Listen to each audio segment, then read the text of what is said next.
De fleste sætter lighedstegn mellem en landinspektør og en landmåler, men på trods af, at landinspektører ofte opmåler arealer og fundamenter, så indeholder deres arbejdsbeskrivelse også en hel række andre opgaver.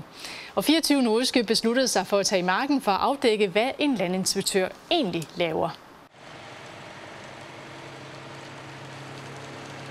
Peter Ejstrup er på besøg ved Musikkens Hus. Landinspektøren skal sikre sig, at byggeriets punktfundament ligger som det skal. Hver dag skrider arbejdet på byggepladsen frem, men det nytter ikke noget, hvis fundamentet gør det samme. Jeg vil lave en fri opstilling, og det betyder, at jeg har nogle faste punkter rundt omkring, som jeg kender nogle koordinater til. Og så vil jeg måle afstanden og vinklerne til dem, så kan jeg beregne lige her, hvor jeg står. Det hedder en fri opstilling. Og så ud fra det kan jeg så måle til min kollegas prisme. Og så sætter vi af på den måde. Men det vi skal sætte af i dag, det er et punktfundament. Se, vi har 2 linjer derude, som vi har sat af tidligere. Så det vi gør, det er, at vi skruer 4 skruer ned i betonen og lige mærker op. Og så kan de sætte deres form efter det. Og det er et spørgsmål om, at vi bygger meget i højden.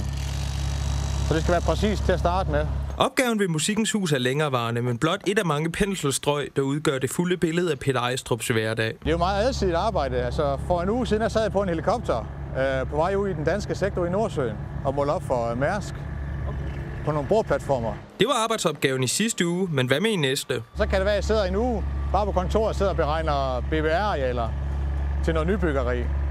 Eller det kan være, at jeg er ude og snakke med en landmand om, hvor det nye skel skal være. Og det er ikke kun udeforstående, der har svært ved at hitte ud af, hvad jobbet som landinspektør egentlig indebærer. Man starter med at sige, at jeg er landinspektør.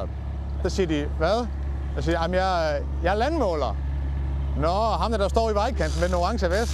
Ja, det er ham. Og så begynder man jo at forklare. Og så siger de, nå, laver I også det? Nå, det lyder da godt nok spændende. Nå, kan I også det? Så der er sådan en meget stereotyp opfattelse af, at det er os, der måler op og står i vejkanten med en orange vest. Men altså, livet som landinspektør, det er meget mere end det.